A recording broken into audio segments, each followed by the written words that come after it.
HighBridge, a division of Recorded Books, presents The Deadly Path: How Operation Fast and Furious and Bad Lawyers Armed Mexican Cartels, by Peter J. Forcelli and Keelin Macgregor. Read by Todd Mclaren. Foreword. The Merriam-Webster Dictionary defines the following: integrity, firm adherence to a code of especially moral or artistic values. Synonyms include honesty, morality, probity, righteousness.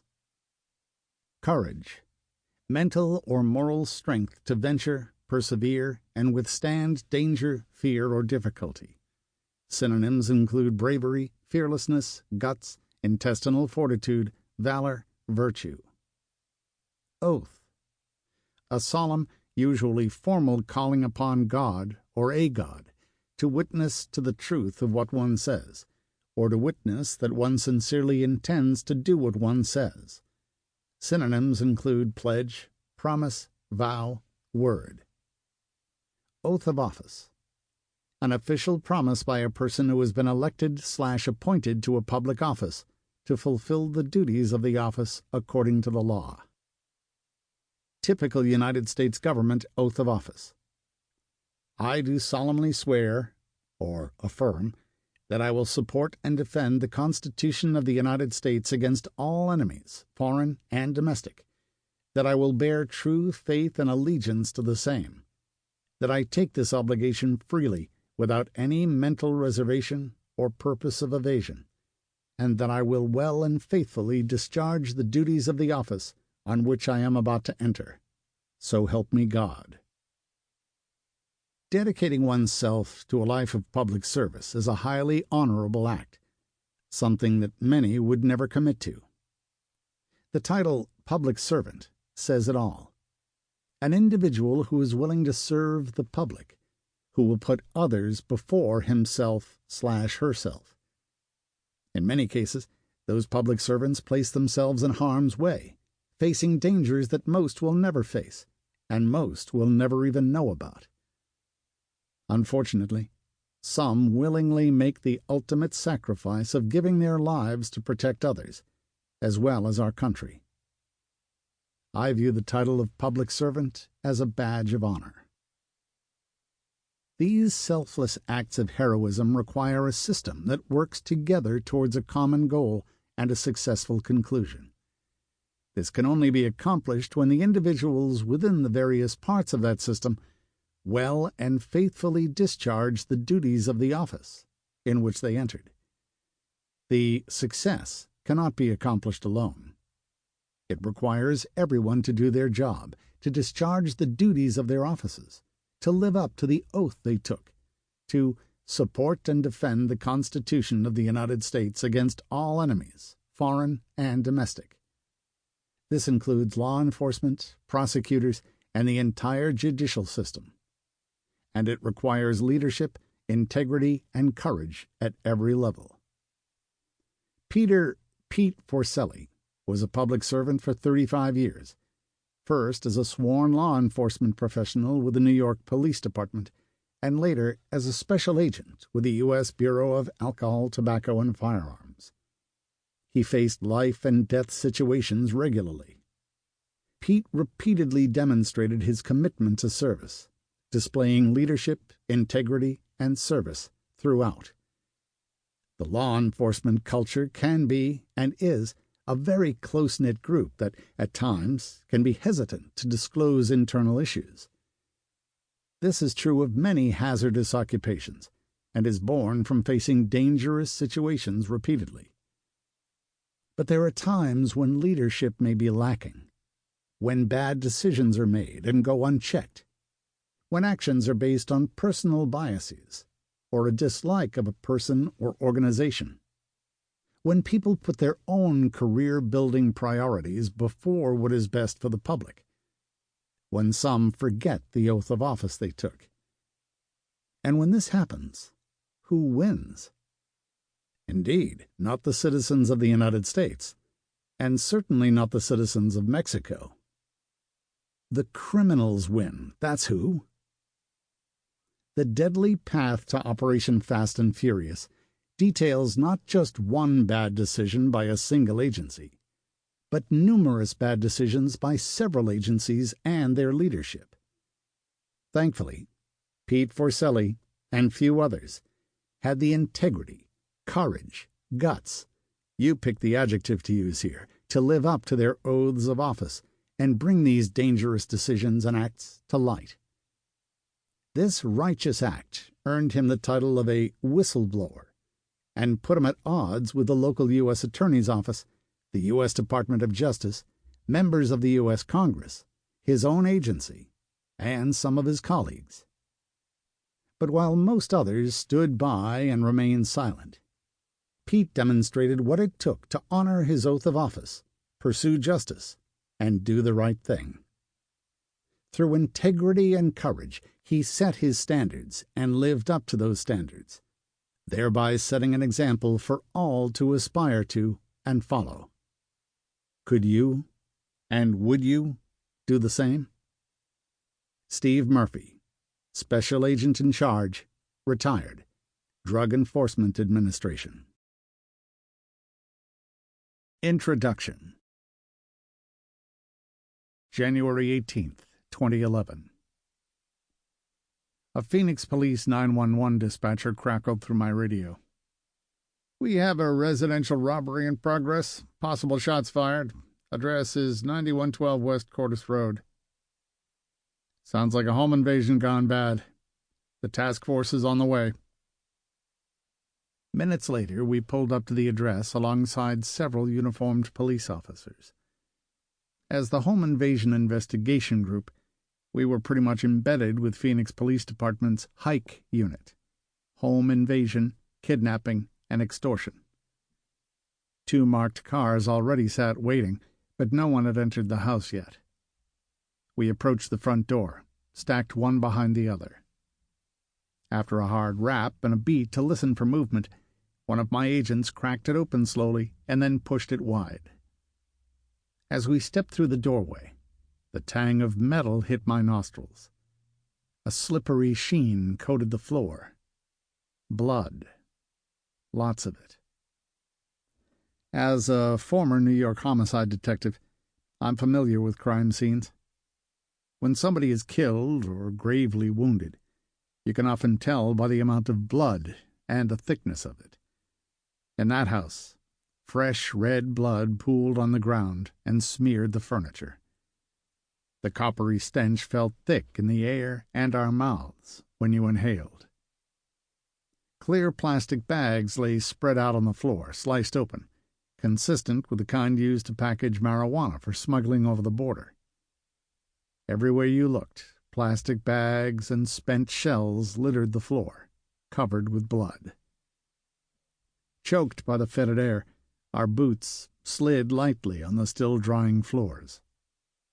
Probably drug dealers robbing other drug dealers, trying to protect their stuff. Not a good scene. It could easily turn out to be a murder situation with a body or two somewhere. That, or someone was now driving like hell to the hospital.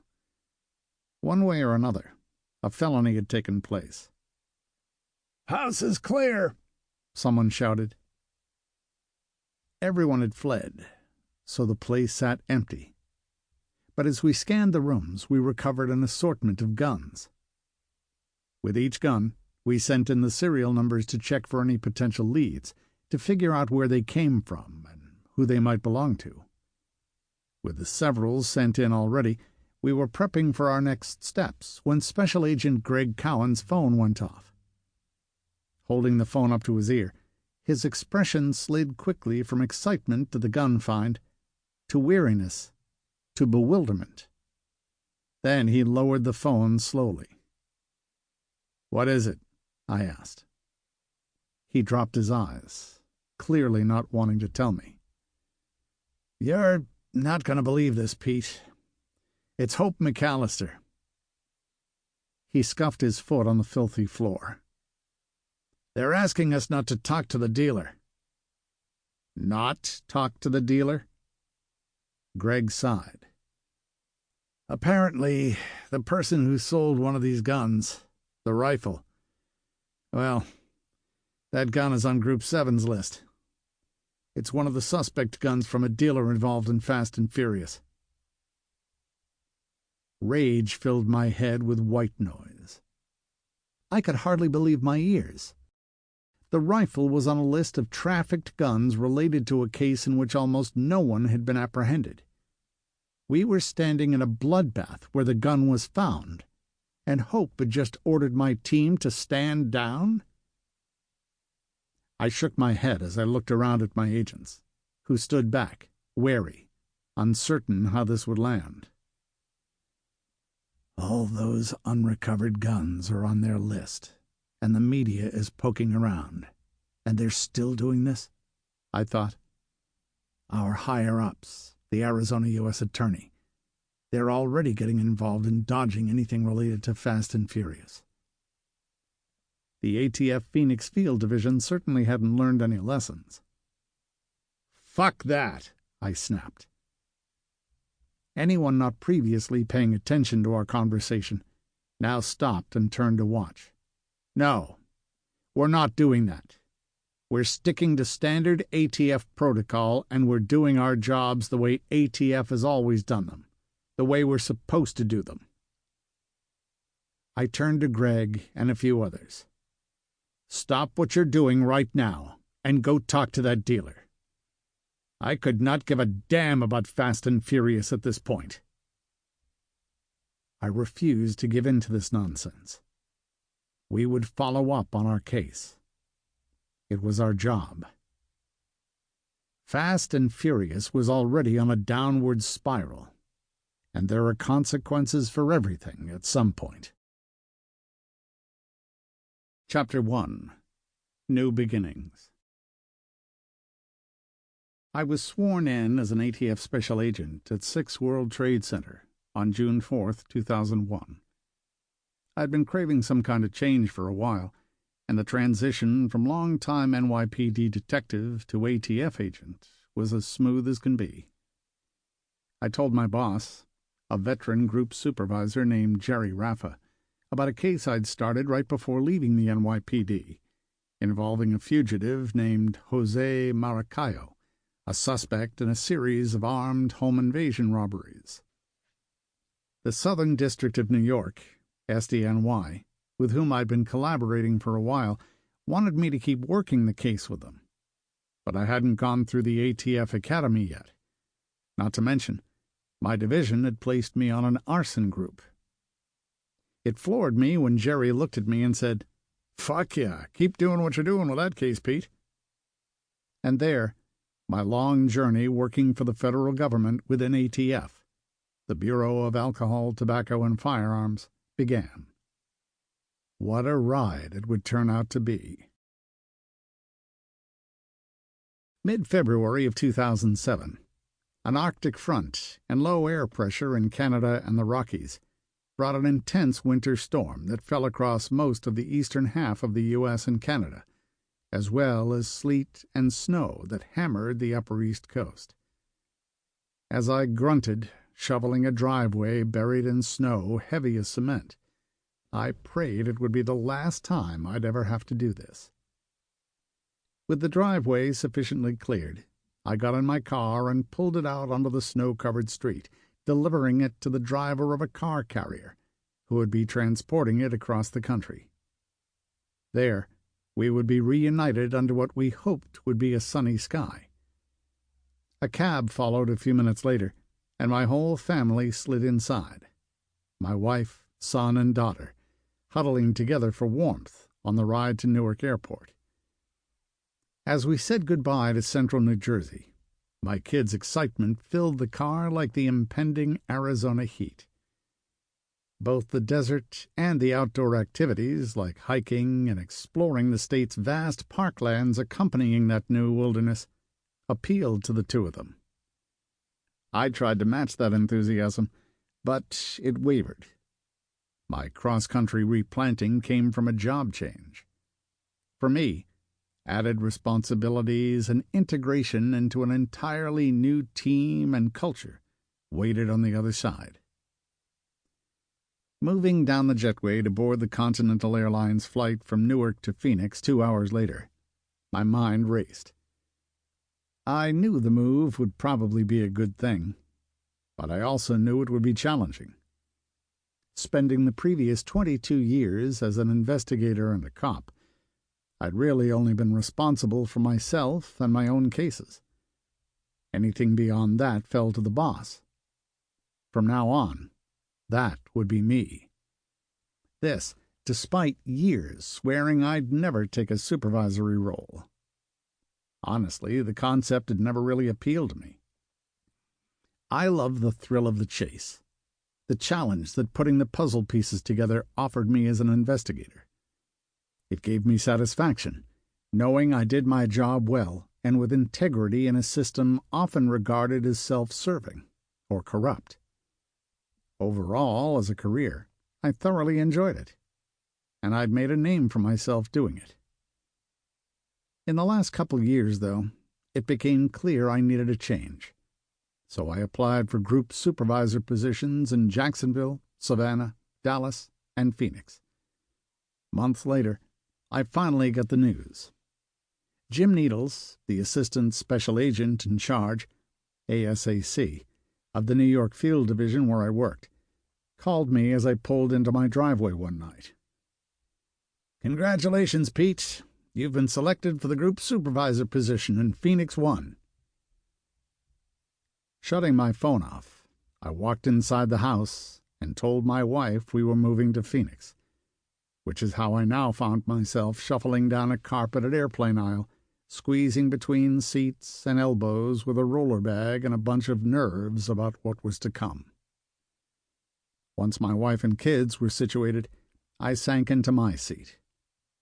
Then I spent the entire 5-hour flight fretting about my decision to take such a drastic turn, while reminding myself that I didn't really have much of a choice.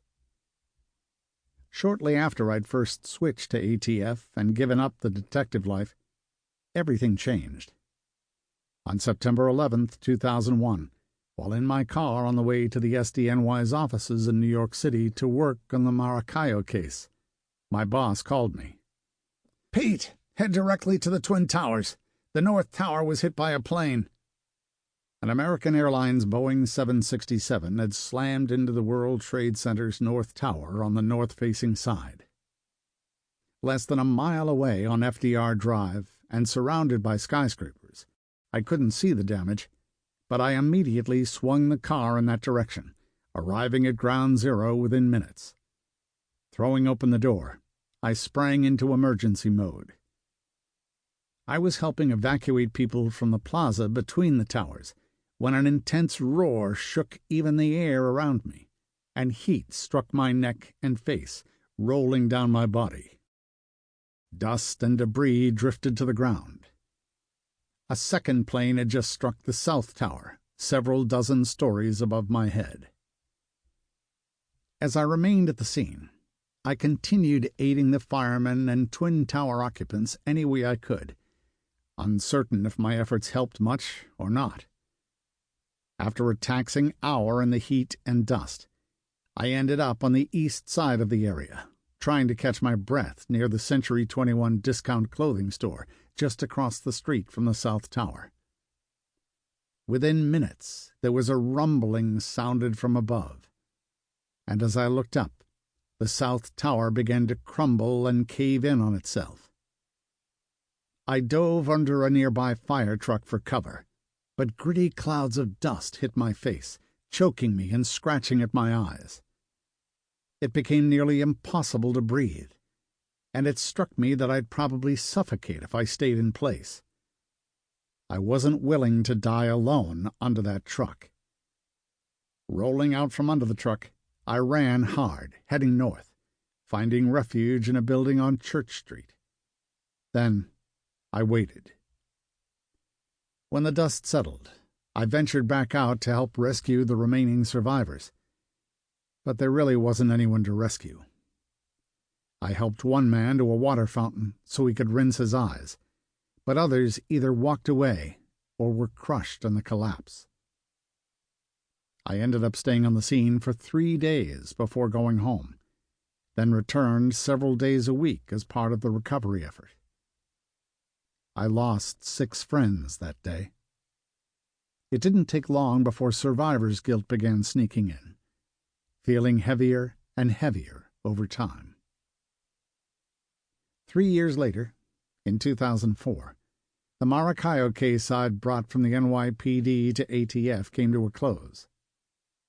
Jose Maracaibo took his very first proffer early on, where defendants provide substantial assistance by offering information about criminal activity in exchange for less time, or no time, and let nearly 20 of his associates be charged collectively with a host of things he'd been involved in.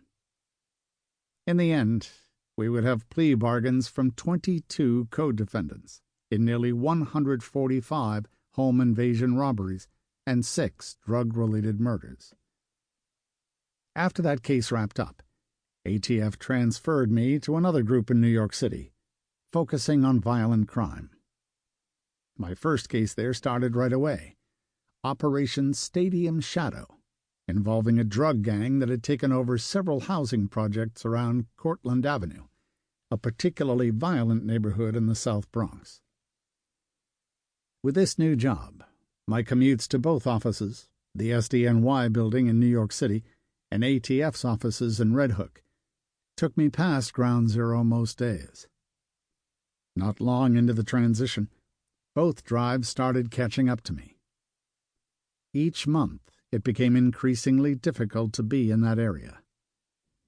I didn't want to admit it, but the stress of re-entering the zone brought on cold sweats and a constant sense of dread, and I found myself getting choked up, making driving difficult. As a long-time cop, I refused to accept that I might need help.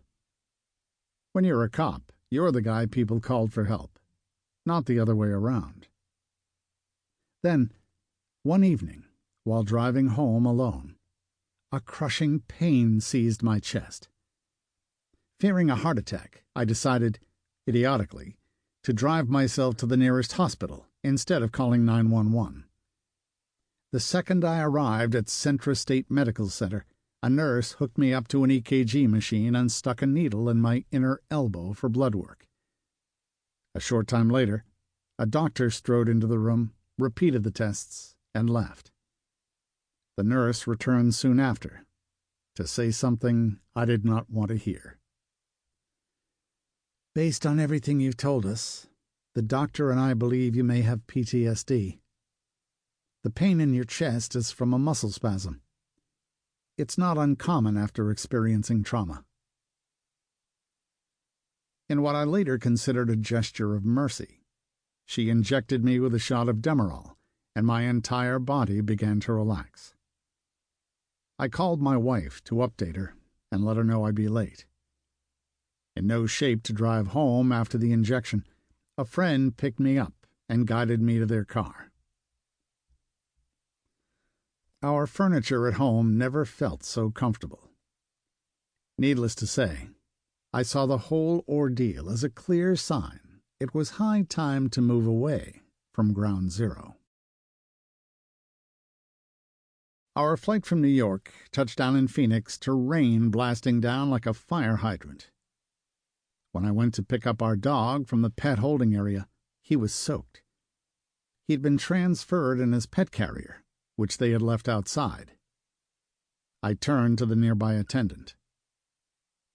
"Is it normal to get such heavy rainstorms in the middle of the desert?" He shrugged. "No," and turned back to his work. Hugging the pet carrier close, I stared at the sky and the unexpected and less than welcoming torrential rain. Looking back, maybe I should have seen it as a sign of things to come. Despite the bleak entry into Arizona, the rain didn't last long past our arrival, and we spent the first couple of nights at a Marriott courtyard, waiting to close on our house. We moved in a few days later. Over the next 2 weeks, I unpacked what seemed like a never-ending mountain of boxes while In between rounds of 2 or 3 boxes, I helped my wife try different furniture arrangements. I didn't want to leave her with all the work of setting up the new house. Moving her and the kids cross-country was stressful enough. Still, I looked forward to escaping the monotony of opening boxes and get into the office to start my new job. My anxiety over the new job was building as I waited. On my 3rd Monday in Arizona, I arranged for Joe Slatala, acting group supervisor of my soon-to-lead Phoenix 1 unit, to pick me up at 8:30 a.m. at the Enterprise rental car return at the Sky Harbor Airport. I'd never met Joe, but we'd spoken briefly on the phone prior to me leaving New Jersey. Plus, Jim Needles, the New York ASAC who broke the good news of my new position to me, had told me about Joe already, describing him as one of ATF's best investigators. Joe was a senior agent assigned to cover the supervisor position after my predecessor was promoted to a headquarters job. Walking out of the building, prepped for my first day in a navy blue suit, briefcase in hand, immediately locked with those of a large, heavily built man with dark hair, who was relaxing in a sun-beaten, dark blue Ford Crown Victoria. Biker-style tattoos covered his arms, and a paunch of tobacco poked at his lip. He sure didn't look like a federal agent. He leaned more toward rough, old-school narc vibes, or someone who should be collecting for loan sharks. But then, many ATF agents don't fit the cookie-cutter image the public created for federal agents, and we were proud of that. As I approached the car, the passenger window slowly lowered. "Petey?" the man asked. I smiled, nodded. He grinned back and held out a hand. "Joe Slatala." I got into the car and reached over to shake it. "Man, you're probably the only person in Phoenix crazy enough to wear a dark suit in the desert, especially under this sun," he remarked as we turned out of the parking lot. Glancing over, I noticed he wore a T-shirt and jeans ensemble on par with a construction worker's outfit. I was scheduled to meet Bill Newell, the Special Agent in Charge, or SAC, as well as our division leadership, as soon as I arrived. I knew Joe was aware that was the case, which was absolutely why he asked if he could briefly divert our trip to stop at a local coffee shop on the way back. It was my first test as the new boss of Phoenix 1. Would I be willing to be a tad late to get to know a bit about my group and the previous covering supervisor? "Coffee sounds great, thanks." Joe grinned again and redirected to the coffee shop. I took to Joe immediately. We fell into easy conversation right away, and he struck me as a straight shooter. He didn't sugarcoat things. He belied his first impression appearance. Incredibly intelligent, he communicated in an impressively analytical manner, while managing to speak directly and stay on point. My initial instincts assumed Joe was like me, an old-school beat cop who jumped ship from a big city police department to become a federal agent. But no. He'd been top of his class at the University of Michigan and started with the ATF right out of college. A long-time veteran. We discussed Group 1 and their current cases, then segued into the current climate of the Phoenix Field divisions. To my dismay, but not exactly my surprise, it was not a rosy picture. People didn't trust leadership. A number of incidents had affected morale. The SAC, Bill Newell, was still fairly new and, according to Joe, didn't have much in the way of operational experience.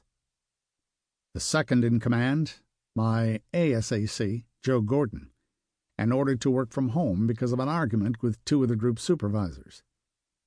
One of those supervisors, Renee Jaquez, also now worked from home for the same reason. The higher-ups had assigned the other supervisor to help the Phoenix Police Department prepare for the upcoming Super Bowl in Phoenix. Each had been sent to their... Sample complete. Ready to continue?